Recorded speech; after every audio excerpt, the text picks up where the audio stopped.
Welcome to the WRAL Daily Download. A year after Tropical Storm Chantal, one of the hardest hit counties in our area still hasn't received FEMA funds. I'm Grace Holland, joined by WRAL Investigates Destinee Patterson, who's been looking into this a year later on this anniversary. Thank you so much for joining us here on the WRAL YouTube page. Make sure to like and subscribe so you don't miss conversations like this. Destinee, I know this is one of a couple of stories that you've done on this anniversary. What made you want to start looking into the funding piece of this as people are recovering? Yeah, I mean, I went out to parts of Orange County, parts of Durham County right after Chantal hit, and I saw the devastation that people were dealing with. And I feel as a journalist, it's our job to kind of stay on top of how things are, progressing. And so I first got the idea of, it's been a year. Yeah. And after that storm, I remember hearing from first responders saying, we were not expecting this. It took everybody by surprise in terms of just how much rain came down in such a short amount of time, and obviously the following flooding that happened and the devastation that happened.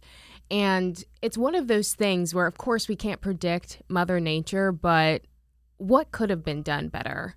Is there something that, that these entities could have done to either better respond or kind of be better prepared so that there was a more proactive approach to all of this? So I sat down, I reached out to all of the hardest hit municipalities in our area, so both counties and cities. So obviously top of mind, Orange County, Chapel Hill, I mentioned Durham County, the city of Durham, Chatham County. I reached out to all of them and I said, hey, what happened that night and what still needs to be improved? And across the board, it seemed like everybody was pointing to things like better alert notifications for people in the area, better coordination within departments, across departments, and, also resources. So I just kind of sat down, did all of that. And then I also was like, okay, we're a year out. Where's the money? Right. I mean, these people, they had their homes flooded, things like that they had to repair. Right. And since the storm, we've also talked to residents kind of along the way as well. And we've seen so many people that still are struggling, who still aren't back in their homes. And so I was like, I want to know how much FEMA money we've received in the state. I sat down, and on these federal websites, they have these huge spreadsheets of this is what is supposed to be allocated for this storm, and this is how much money is supposed to be allocated versus how much they actually receive. Long story short, that database was not complete on the website. So I had to go back and reach out to all of the municipalities, just like I had before. And I also reached out to the state, the Department of Public Safety. Within them, they have the Emergency Management Office. And I asked how much money we received. And they were able to give me the real answer of how much we've actually gotten to date. Okay. And so what is that number? The total, I guess, and then, how much of that has Orange County, like you said, one of the hardest hit, gotten? Yeah. So North Carolina so far, FEMA has committed more than $11 million. It's really close to $12 million. But to date, they've only actually dispersed about $5 million. So less than half. Less than half. Yeah. And what's interesting is when I reached out to Orange County asking them about their response, and I did an interview with the director of their emergency services, I asked, how much money have you guys received specifically in the county? And they haven't received anything yet. And so the question is, why? It's been a year. I asked if that was typical, and his name is Kirby Saunders. He said, yeah, it's pretty typical. I mean, it's the way that things go. It's a slow going process.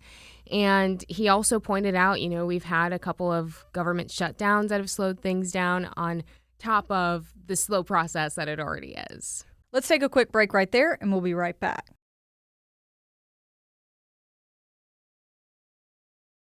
We have hurricanes across the state that have affected us. We know there's been issues with Helene funding in the past, issues with Matthew funding as well. So these things can take years to get people back into their homes and kind of back into an even financial place after everything that they've had to recuperate. What has recovery looked like in Orange County without those funds yet? Like, how are people getting by? Yeah, I talked to a couple of people, and what I've seen and what I've heard is it really has been very dependent on the individual people and what resources they have access to themselves. So I talked to one business owner whom I had interviewed right after the storm hit, and she was able to reopen in another location, but she said that wouldn't have been possible had it not been for donations and her family's support. And then she also was able to get a local grant to help be able to reopen her doors. So she was able to kind of use her resources, use the community's help to be able to open up a new location. And she made sure to not pick a place that was prone to flooding.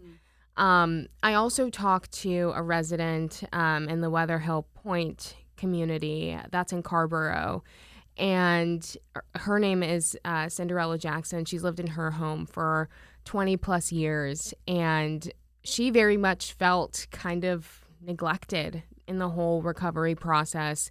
She specifically has been able to stay in her home, but she told me that realistically she shouldn't have because of the amount of damage. But it's one of those things where she still felt that the house was habitable to some extent, and that was a better route for her. But she was like, realistically, I should have moved out.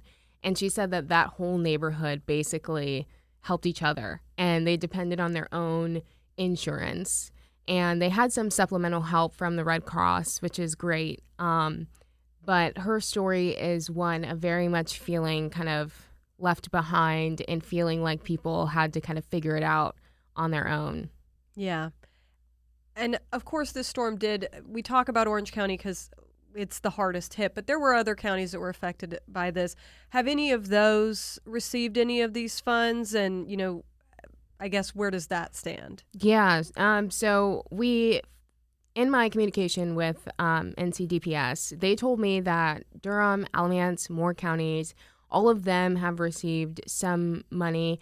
For each of them, it looks like it's, in the tens of thousands of dollars. So like $30,000, for example. And when it comes to Orange County specifically, I was told that they were committed about $10,000, but they're expecting and hoping $50,000 more. I also talked to Chapel Hill, so the city as opposed to the county. And a spokesperson there told me, they sent me this whole breakdown of all of these places that still have a lot of work to do and the places that they have been able to make some headway on. And it's even things like paying for people's hotels during this whole process that they are hoping to get reimbursed by FEMA for. So we have seen some places that are getting some money. I think the big question mark is how much will each one receive and when they're going to see that money. Mm-hmm. And I know that you reached out to FEMA directly for your story, trying to get answers on this. Did you get any sense from them, a timeline or anything for when more of these funds might come down? I mean, honestly, no. It's one of those things where I think unless there's a specific project, we're probably going to continue to get generic answers. So FEMA responded to me basically saying that there is no timeline. And it very much depends on the project. It depends on how the documentation is submitted. It depends on how complex the project is. So it's one of those things that everybody's kind of in this waiting period. But the positive news, according to Kirby Saunders, is this idea that it seems like things are now starting to be on the up and up. They have started to see, more communication with FEMA. And he did, again, point back to some of the government shutdowns. So hopefully, people will at least start to hear back on maybe some applications that have been submitted for projects. Okay, that's good to hear that there's optimism there as they work through this process. Destinee, thank you so much for chatting with us. And thank you for listening to the WRAL Daily Download and for making us part of your morning routine. Another great way to get WRAL news is the Morning Briefing newsletter. That's a daily email with Triangle news, events, and headlines to help you get ready for the day. You can sign up at WRAL.com/newsletter.